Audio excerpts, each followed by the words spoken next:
Hello, fellow foodies. This is Dr. Cassandra Quave, the host of Foodie Pharmacology, the science podcast for the food curious. Our special guest today is Dr. Linda Shiue. She's not only a medical doctor, but she's also trained as a chef. Dr. Shiue is the founder and director of Thrive Kitchen, a teaching kitchen at a large national healthcare system where she educates patients on cooking craveably delicious, healthy meals. A practicing internist for more than a decade, Dr. Shiue made the journey from the clinic into the kitchen to more effectively support the many patients that she saw struggling with lifestyle-related medical issues. And this is despite their also taking medications. Noticing the gap in conventional Western medical training to address nutrition, and in fact, this is interesting, only a quarter of medical schools in the US offer nutrition classes to their students. Dr. Shiue formalized her own culinary education, attending San Francisco cooking school before staging in the kitchen of a Michelin-starred restaurant, Maraude, in San Francisco, and obtaining a certificate in plant-based nutrition from Cornell University. For her first cookbook, Spicebox Kitchen, Dr. Shiue shares her uniquely informed perspective on food and medicine, which is the perfect topic for a show dedicated to exploring the food medicine continuum. Using the vast world of spices and their health benefits as her guide, she takes readers on a journey through worldly and healthful flavors.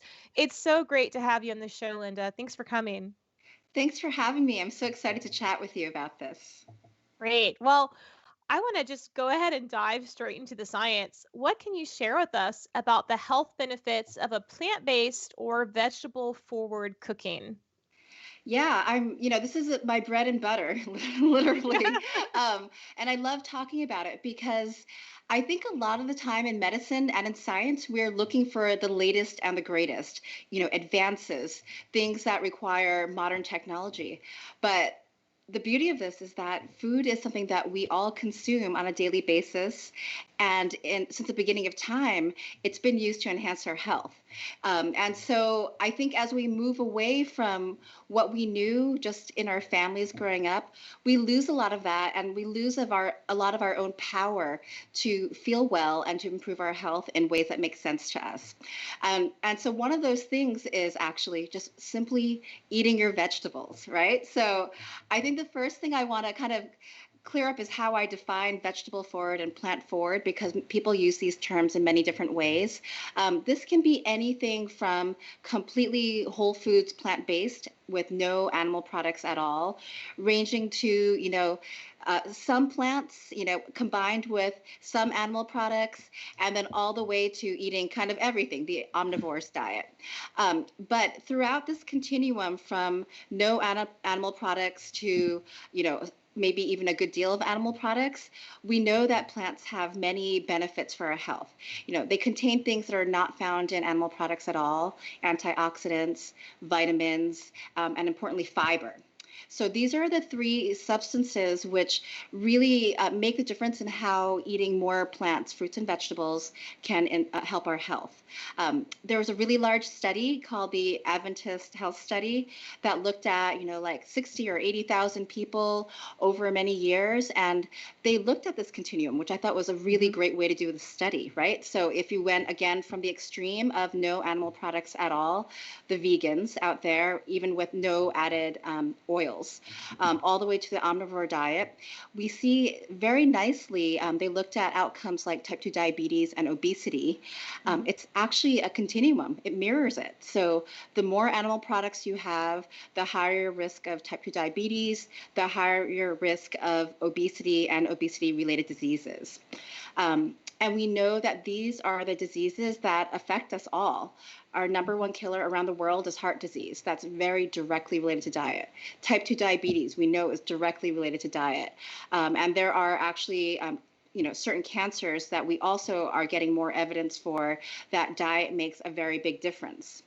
And so, this is really fascinating to me. It also tells me that as an individual, we can make this choice. If we go if we want to be very strict or have to be very strict with our diets because of our individual health issues or our family history, we can go to that extreme, or we can go in between. But no matter what, it's eating more vegetables that actually gives us those health benefits. That's great. And I love the concept of choice, that it really is a choice, but to make that choice requires knowledge. And I Hmm. think that's something that we tend to miss a lot of in the Western dietary complex, is that, at least in my case, the way I was taught how to cook as a kid Hmm. was involved a lot of prepackaged foods, a lot of things that you just take a box of this, you add a, a bag of that, or a can of this, and there were vegetables, but these were, soaked in sodium and, just maybe not the same health benefit as a fresh vegetable. So, what advice do you give to your patients that really perhaps don't know how to cook with fresh ingredients? Yeah, so this is actually a really important point. I feel like we grew up kind of the same way. Hmm. At least for me, growing up in the 70s, that was the kind of heyday of processed foods, which were introduced into our country in the 50s Hmm. as a way to, basically allow women to work, right? We wanted Hmm. convenience. But that led to, honestly, all of our health disasters right now. Yeah. So processed foods, they seem like a miracle, right? You could just come home, put it together. I remember even in my home ec classes, remember home ec? Like we don't even have Yes, that yes, now. I had. Yeah. But even in home ec, I remember that we were using a lot of processed ingredients to put together. And I'm not saying that there isn't a place for that. That truly, I understand people have different time pressures, Hmm. and have economic pressures, and that sometimes there's not a choice. But what I'm talking about is most of the time, the vast majority of time, how are we going to eat to feel good and to be healthy? And so the problem with processed foods, even if we start from that point, reducing those or choosing widely amongst, highly processed foods is a very good starting point for most people before we even say, hey, you should eat no animal products at all. So I want to acknowledge that. Again, I Yeah. I know there are many reasons why people eat the way that they do. But in terms of, how do you get people to cook who don't know how to cook in a way, cooking from scratch? I also want to talk about there are some ways of processing food that can be good for you. Frozen fruits and vegetables are very economical. They're very handy to have on hand. I have some frozen fruits and vegetables in my freezer at all times because there are times you can't get to the market. Mhm. There are times when you won't have fresh fruits and vegetables. And so that's a good start. And, some people think, oh, that they can't be as good for you, they're frozen. But actually, most fruits and vegetables are flash frozen around the time that they're picked, and that actually preserves their vitamin content better than some fresh fruits and vegetables that might look okay but have been sitting around for a while. So, the closest to harvesting, the better the nutrition. So, I'm a fan of recommending that as a first step for people who are used to processed foods in their cooking. Yeah, that's a great tip, and super relevant, because you're right. You can always have some of those frozen goodies in the Yeah. freezer, Yes. on hand, so that you can have more vegetable content in your meal. That's Yeah. great. Yeah, definitely. And definitely in the beginning of the pandemic, I was, everybody actually, everybody was stocking their freezers. It was an interesting and frightening time for us, but it was a reminder that if you have frozen things, you can cook. Hmm. And so then the next step of how do you get people to cook? I think, the important way to do it, well, that's why I teach cooking. That was actually my whole thing. Like, people don't know how to cook. You tell them you should and shouldn't eat this, but if they don't know how to put it together in a way that makes sense to them, that's easy for them, that they can do in half an hour after work, they're not going to do it as much as they know it's important to them. I know that it's not that people don't want to cook. Sometimes they don't, but Yeah, yeah. but a lot of the time it's really like, how do I do it? So I think definitely there's a lot of YouTube videos out there. There are many ways that are free that people can access that can, very easily teach them how to cook in very simple ways. And I want people to know that it doesn't have to be fancy, and it Mhm. doesn't have to be difficult, and it does not have to involve a lot of expensive equipment. With any sort of heat source, whether that's a stove or even a hot plate, and a knife, just even one knife, a cutting board, and some simple ingredients, people can cook in a way that can enhance their health. Because again, my whole point is just eat more fruits and vegetables. Yeah. Whatever you do with that is going to improve your health, and use that to kind of displace the processed foods that aren't good for any of us. That's fantastic. Yeah. Well, during the pandemic, I mentioned before we started the call, I have a household of teenagers. So we have four kids at home and three teenagers. And, I never learned how to cook until I was out of college. And I know that most of my college students don't know how to cook, even the ones that are really passionate about food and take my food course. Mhm. Um, it can be really intimidating to start this process. And I think what you're saying about starting with small steps of trying some simple dishes is so important. And now we have a rotating meal schedule at home with the kids where they cook 2 meals a week. And often, the first time they make it, it requires some extra help and, supervising if they have questions about the recipes. But, I would say to the audience, get those kids in the kitchen, like give them the opportunity, especially at a time when we're home with them so much, to really start learning how to cook their vegetables and grains and beans and things like that. Yeah. Yeah, no, I think that is such an important point. We have become this, actually several generations of people who don't really know how to cook. And again, I think there's just a lot of fear around it. But I always say, don't worry. It's not going to be life or death. The worst Yeah. thing that can happen is that maybe it tastes bad and maybe you burn it. And those are the only two cases where you may not want to consume it. But even if you make a mistake, let's say too much salt, too Hmm. much sugar, whatever it is, there are actually ways that you can correct that. So, we don't want to waste food, right? I'm not a fan of food waste. Absolutely.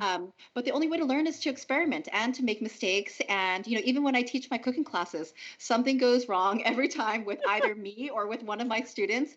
But that's actually a learning opportunity, which I know as a professor, you understand too, right? That is Yes, a chance to really drive that lesson home by learning how to correct the mistake that you might have made. that's great. Well, one of the kind of other tools that many of us have in our kitchen are our spice cabinets. Yes. And I would bet that many of us have spices that perhaps we bought for one random recipe and it's been in there for a bit and you're like, how do you use this in any other recipe? And really what I love about your book, and I don't know if you have a copy nearby where you can show us. We Ah, do. beautiful. Spicebox Kitchen. It's such Yeah. a beautifully illustrated and the recipes are just mouthwatering. And I'm looking forward to working my way through some of these, especially some like the gado gado. I'm a huge fan of gado gado, of Indonesian kind of mixed dish, and the salads. And salads are also a great place for teenagers and new cooks, I think, to Yes. start. Yeah, yeah. But going to those spices, kind of how can we think about spices in a new way? How do we integrate spices into our cuisine, and what do they bring to our health? Oh, there's, one of my favorite topics, which is why my book is called Spicebox Kitchen, because spices were our first medicine, right? And this, I'm sure you know all about this in your profession, that this is what we had before we developed pharmaceuticals. And in fact, spices are the basis for some actual pharmaceuticals, right? So that's what we do. We find what works or what people knew worked before, and then maybe make them more potent and easier to deliver into our bodies through perhaps a supplement. That said, I'm much more a fan of integrating spices and integrating foods into our diet as a really holistic way of basic nutrition. So as some examples of spices, which we've always used throughout, the millennia, or we meaning people around the world, Hmm. as medicine, turmeric is probably one that many people are familiar with. Mm. So that's that root that looks a little bit like ginger on the outside. I guess it's a rhizome, right? Hmm. Yeah, yeah. It's bright orange when you it's cut into it's it. Has this yeah. earthy aroma. Yeah. Very earthy. And then it gets used and dried and ground into a powder. That's how a lot of people will use it, although you can use it certainly fresh, sliced up, just like you might use ginger in your cooking, like in a stir fry. But in the powder form, that's what gives that really beautiful and very staining yellow hue to curry powders. So many people are familiar with this. So turmeric is a very potent anti-inflammatory, and in fact, it works in much the same way that ibuprofen and other anti-inflammatory medications work. So it can be great for your joint pain. As an anti-inflammatory, we're learning a lot more in medicine these days that inflammation is actually the cause of all of our chronic diseases. And if we can curb that a little bit, then we can really reduce the effects of those diseases. Again, things like heart disease, other cardiovascular disease like stroke, diabetes, cancer, et cetera, et cetera. All the things that, are going to get us basically. Yeah. And so by having turmeric in our diets, that can actually reduce our inflammation. So it's not just the inflammation that we feel in our achy, creaky joints. It's actually the inflammation that can lead to chronic disease. So that's one of my favorite examples of how something that tastes good and adds flavor to our food, adds color to our food, and perhaps brings in, other parts of the world and other cultures into our kitchens, also has very powerful health benefits. Yeah, absolutely. It's funny. I was actually lecturing this morning to my class on different on the concept of oxidative stress and Uh-huh. inflammation and antioxidants that we can integrate in our diet. And turmeric, of course, came up as one of those plants of high interest. And I wonder what your thoughts are on this. We know that turmeric and curcumin, which is one of the active compounds in turmeric, actually it has low bioavailability on its own. So if you take just a supplement of turmeric or a spoonful of turmeric, a lot of it just kind of goes to the body.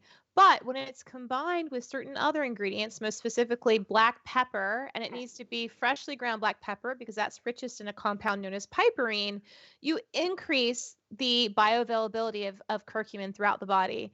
And that just blows my mind, is like, because this is all part of, the traditional cuisine Yeah. where black pepper and turmeric are from. And this melding of spices actually has a whole other level of health benefits, and it tastes good too. So I wonder if you Yeah. could talk a bit about any of those concepts that have kind of entranced you as a physician as well.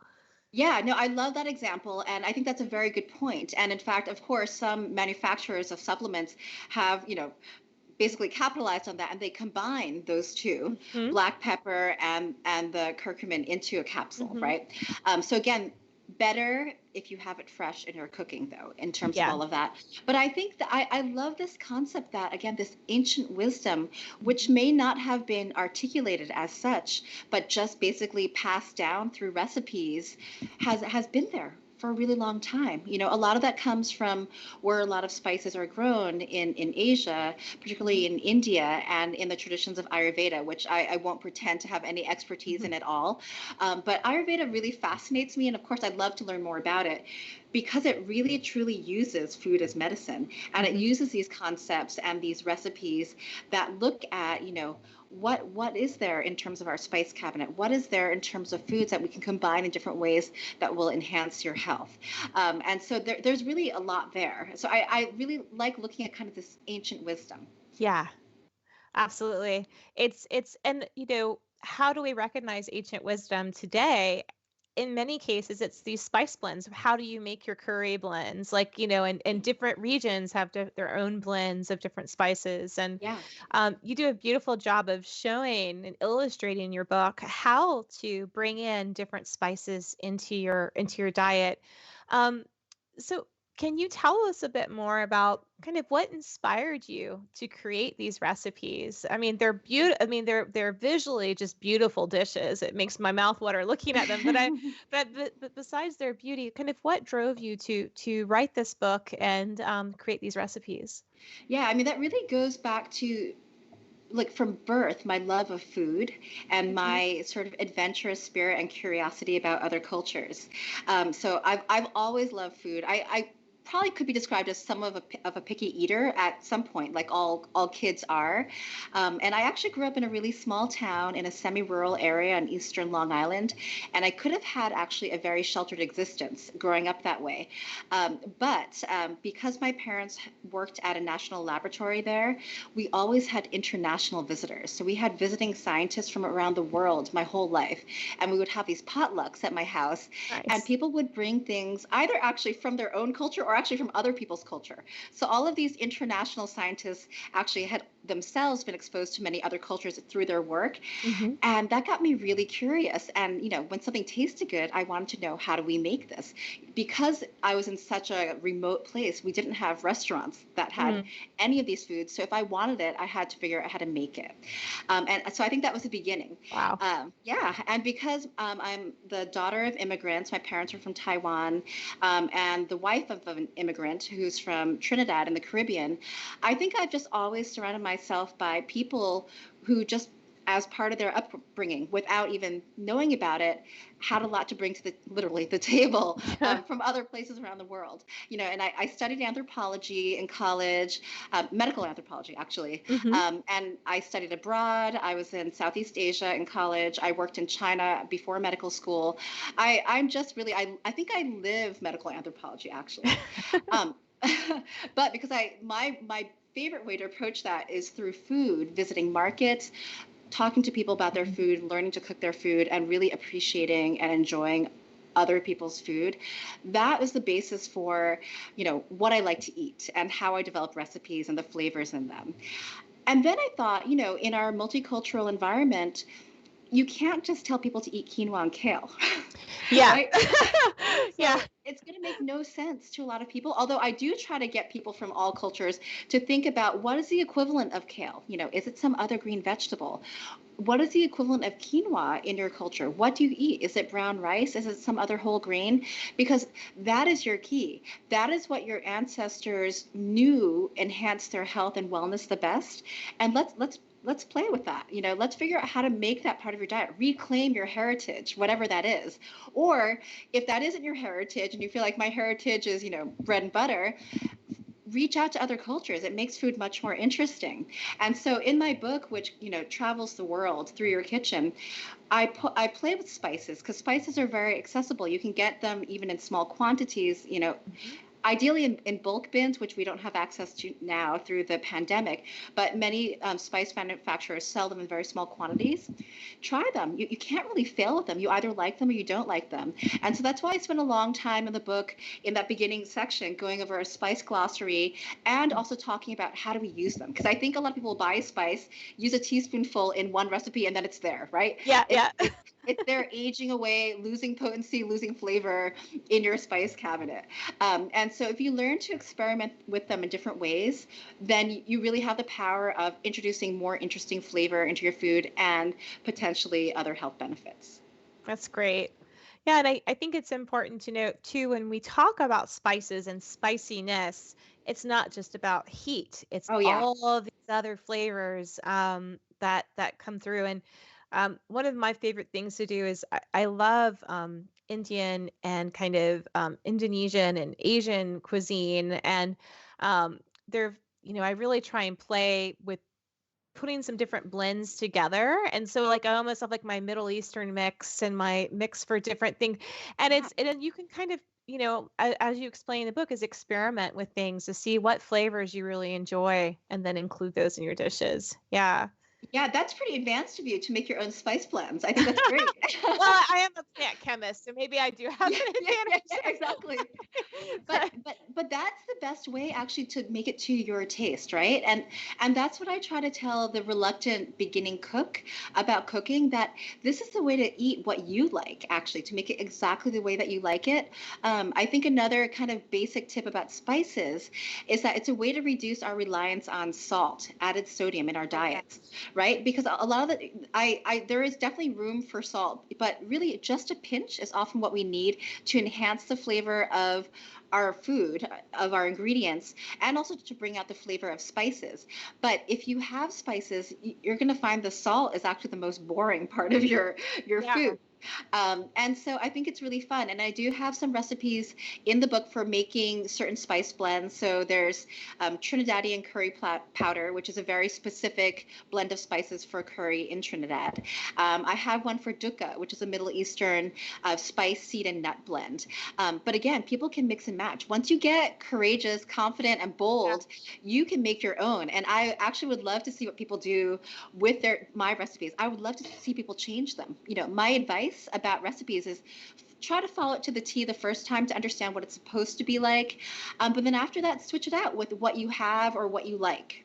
That's what recipes are for. That's great advice. Well, um, and this is all fantastic because these are things that really make healthy cooking accessible.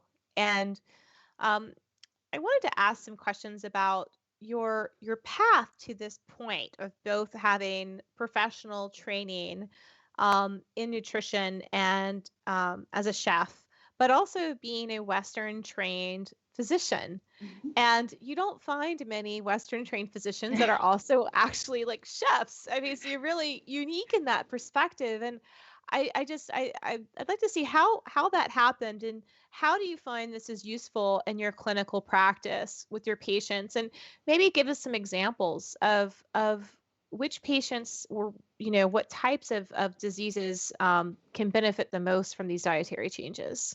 All right. Yeah. No, I realize that I'm what people might call a unicorn. Yeah. And I like to describe my path as I took my first cooking class, which was a French cooking class in a French summer program when I was 7. Wow. And then it was almost 40 years later that I actually went to culinary school. And in between, I honestly didn't know or didn't think there was a place for cooking in medicine. Hmm. I actually knew from quite a young age that I was going to be a doctor. I think quite young, and maybe there was some parental influence on that decision. And I knew I loved food, as I said, from a very young age, and I thought there were two separate things, right? Like most people do. Yeah. Um, and then I practiced internal medicine and primary care for a good decade before I started to honestly feel a little bit frustrated. Like, I keep giving the same advice and prescribing the same medications to my patients who had struggled with their weight or had type 2 diabetes or are approaching that, or their Mhm. blood pressure, or their cholesterol, their heart disease, right? These are all the things that we all know are directly related to our diets. And they weren't really, I couldn't really help them get Mhm. better or make a change. They were getting frustrated too, and it wasn't fun for either of us for me to write higher and higher doses of medications, or for them to take higher doses. And I thought, there's got to be a better way. What is this better way? And then I literally went to a CME conference, a continuing medical education conference Mhm. called Healthy Kitchens, Healthy Lives. And that was literally that light bulb moment, which before that I thought was this mythical thing that didn't really happen to people. But I was like, oh, I cook. I love food. Oh, food is medicine. Wait a minute. Is this really what I need to do? And it just happened to be that at that conference, one of my colleagues who was running a study on how to help people who had difficulty controlling their hypertension, and like everything these days was based in technology, was actually using kind of remote monitoring to help people Mhm. figure out what they did during the day that made their blood pressure better or worse. At that time, the study didn't include a cooking class, but he was like, you love to cook. Do you want to teach a cooking class? And this is literally 5 days after that conference. I taught my Wow. first cooking class.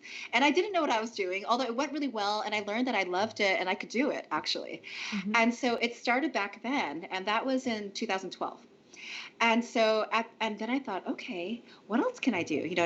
I can't always teach a cooking class every day. I can't teach cooking literally in my clinic room, but I can certainly talk about food. I can ask people what they eat. And this was actually my brilliant idea. I can write recipes on my prescription pads. So that's what I started Nice. doing. Yeah. And so one of my first prescriptions was for kale chips. And That's how great. much more fun and kind of crazy, but crazy gets people's attention, right? Yeah, That yeah. then to do something like that. And now that we use electronic medical records and use electronic prescriptions, I actually have recipes that I put through the electronic medical records and can send to my patients. That's Um, amazing. and so, I'm kind of trying to take the best of modern technology and ancient wisdom, my medical training, my nutrition knowledge, and my love of cooking, and my real desire to help people where they are in a way that they understand, that's non-intimidating and honestly empowers them, right? Telling people what to do never really works. It works to some degree, but no Yeah. one likes it, and then they lose it. They give up because it's not them. But if Hmm. I ask the simple question of, what do you like to eat? What did you eat for breakfast? What's your go-to lunch? And for the kale chips, tell me really, what are you snacking on, right? Yeah. Then I can work with that and say, you know what?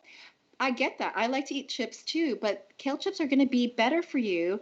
And, you're going to get all this fiber, you're going to get antioxidants, you're going to get all these nutrients out of it that you're not getting from your potato chips. And and trust me, you're going to like them. And I can't tell you that, again, this is not rocket science. This is not brain surgery, to use a medical metaphor for this. But I had probably the most feedback from those first days of experimenting with how to write recipe prescriptions for people than I had in all the 10 years prior. I got messages from my patients saying, "Doctor, I tried everything with all my other doctors for decades. I could never get a control of my weight. I could never get control of my blood pressure. I could never, control any of these things until I started looking at my food in a different way and understanding that I had the power to control my health through what I ate." And so, that's how Wow. my two go-to recipe prescriptions were kale chips for people who like salty snacks, and banana nice cream, using frozen bananas to whip up into a soft serve substitute for people who said that, Oh, I kind of eat ice cream yeah. every night. Um, and Yeah. and so it really was actually building upon the skills that I had in my training as a primary care doctor of actually listening to patients, patient interviewing, asking them, what do you do, and where can I move you, push you You, along your journey just a little bit gently, and then you come back and tell me what was hard about that, what was good about that, and then we'll take the next step. So starting back then in my early days in 2012, to where I am now, that's what I've continued to do. I've continued to refine it. In 2016, after 4 years of doing community cooking classes and giving these recipe prescriptions to my patients, I decided to take some time off from being a doctor and go to culinary school. Um, that's so, amazing. and I went because I'd always wanted to do that. And as my friend said, that this is a type A midlife crisis. It's like productive. Yes. Because culinary school is not really relaxing, but I loved it. But I also went in, because it was based upon the French culinary tradition that most culinary schools focus on. It wasn't like a healthy cooking, nutrition-based culinary school. I did know that I wanted to know three things from that. I wanted to know how to basically use all the techniques in the kitchen, because technique is a great way, once people master techniques, simple techniques, to cook faster and better, right? And that's what we all want. I wanted to learn more about spices and more about how to make food taste good. And that's not, about using all the butter and cream that was definitely there as part of my training, but learning how to use spices and learning when to use them, how to bring out the most flavor out of them. And same thing for how to salt food, not to use more salt, but to use it in the right ways and times in your cooking to enhance flavor in food. And then finally, I wanted to learn how to be a better teacher. You can, just like with any sort of teaching, you can have the knowledge, but it's a very different skill to be a good teacher.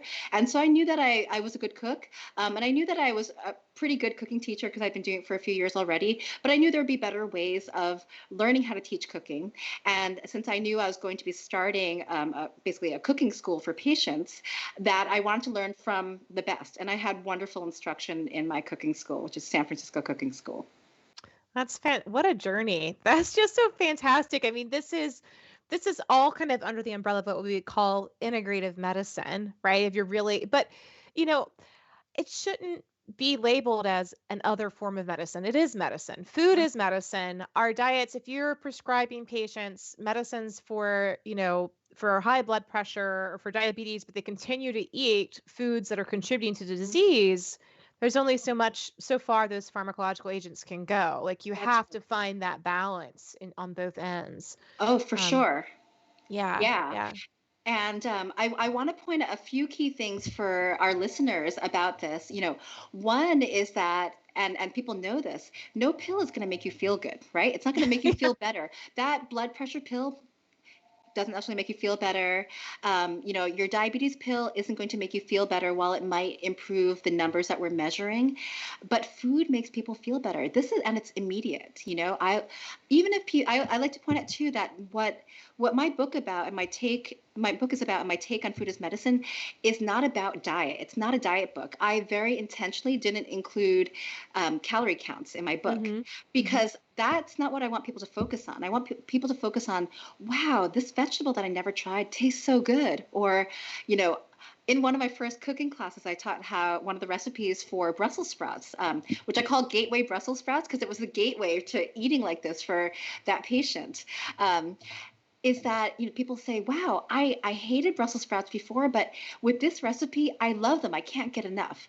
And that should be the focus. Like, I love to eat this, therefore I'm going to eat this, and these are all things that I want people to eat more of. And then they say, once I started eating like this, I cut back on meat, I cut out that processed food, I feel so much better, I have so much more energy, my back doesn't ache anymore. Whatever it is, my mood is better. We know that there are effects of food on all of these dimensions of our health and well-being. That to me is wellness. Wellness is not all these things are being packaged and sold these days. Wellness is I take care of myself in ways that make sense to me.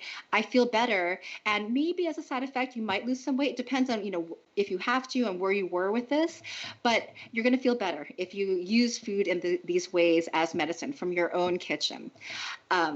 And the other thing I want to point out is that only food has been shown to actually reverse heart disease. So we know that you can get, a cardiac catheterization, an angiogram, angioplasty, and that can clean out your blood vessels.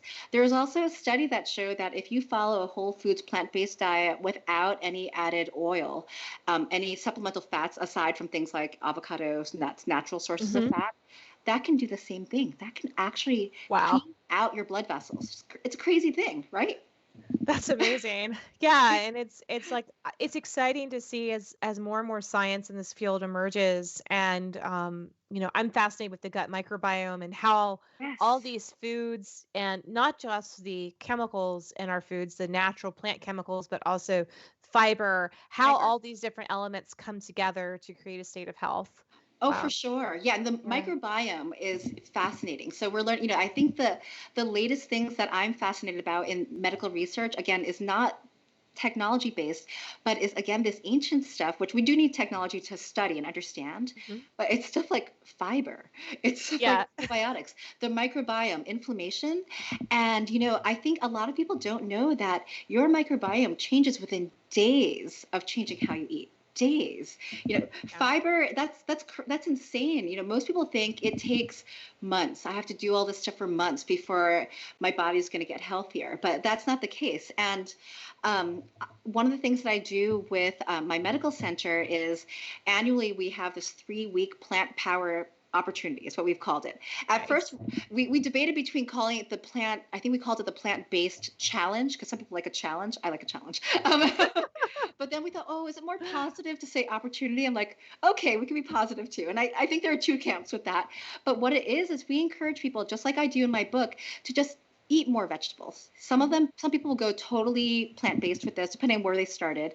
Some people just eat, one more serving of vegetables than where they started. But we actually measure their biometric markers before and after, their weight, their blood pressure, and interestingly, their lab results, their fasting lipid panel, their fasting blood sugar, and their hemoglobin A1C, their average blood sugar, which we are taught actually, measures your average blood sugar over 2 to 3 months.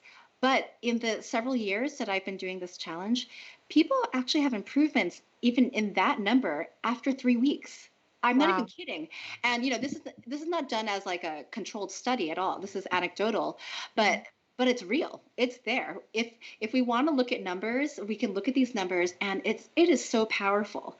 And this is without changing medication. This is even without changing exercise. I mean, it's crazy powerful. That's amazing. Yeah. Well, I'd love to leave our listeners with a challenge. Is there a challenge or an opportunity that you could offer those of us? Let's go with something like the late night snacks, because I've also been Yeah. guilty of this, of Yeah. watching TV and mindless eating of ice cream. Hmm. Can you give one example of a way that we can swap that out for a more healthful dish? For sure. So I actually want to show you my book again and talk a little bit about the structure of it, because one of the sections, which a lot of books don't do, is including stocking your pantry. And that includes making your own snacks. And I talked about the kale chips. So again, I'm going to talk about those two people, the salty snacker and the sweet snacker. And in this book, for the salty snacker, I have kale chips with lots of variations with flavors from around the world. So that is, even if you're eating mindlessly while watching Netflix at night, you're not going to overdo it with kale chips, actually, that you Hmm. make yourself at home. I actually don't want anyone to go out and buy them. I think the ones that are manufactured don't taste that good, and they have a lot of other stuff. So Yeah. make your own kale chips. It'll take 10 minutes. That's it. You've got 10 minutes Wow. while you're scrolling through Netflix to see what you want to watch. And then for the ice cream eaters, you can definitely do, and I don't believe I have that in this book. It didn't make it. There are actually 175 recipes in here, and I couldn't include everything. But that is simply when you've got those overripe bananas, that you might otherwise make into banana bread. It seemed like everybody was making banana bread during the Yeah. pandemic, right? Yeah. Hmm. Instead, you can save some of those to slice and then freeze in an airtight bag in your freezer. And then when they're frozen, you just put them into either a high-speed blender or a food processor, and you've got soft serve. And then as a bonus, put your favorite spices, put your cardamom, your cinnamon, or even some other kind of spice. You could put turmeric in it, actually, if you wanted to. Add some nuts for some healthy fats and for some texture, and you've got a sundae. Add some berries to add more fiber and antioxidants and other vitamins. That is a great opportunity to take the snack that you mindlessly, consume at night because you enjoy it, and we all need some comfort, and turn it into something that will actually add beneficial things to your diet and enhance your health. That sounds amazing. I actually have some overripe bananas on my countertop right now. Yeah. I'm going to try that tonight. Wow. Perfect. Well, thank you so much, Dr. Shu, for coming on the show. This has been so delightfully informative. And before I wrap up, I also wanted to ask, can you give us some information on the places where our audience can find you? Are you on Twitter or Facebook? Yes, you can find me on Twitter and Instagram. I'm everywhere. Twitter Yeah, and Instagram at Spicebox Travels, and I'm on Facebook and YouTube at the Doctor's Spicebox. great. That's fantastic. Well, thank you so much for coming on the show, and best of luck with all of your exciting initiatives. Your patients are really lucky to have your skill set at hand. Oh, thank you so much. It was so great talking to you, and I love your podcast, and I enjoy learning more about your work. So I'm so glad to meet you. It's great. Thank you. All right. You've been listening to Foodie Pharmacology, the science podcast for the food curious, recorded on Skype during the COVID-19 isolation period. You can find this and all of our other episodes at our website at foodiepharmacology.com. Be sure to follow us, like us on Apple Podcasts, and also check out our YouTube channel where we have the video recordings from many of our episodes. Thanks so much for listening. Stay healthy out there, and I'll see you next time.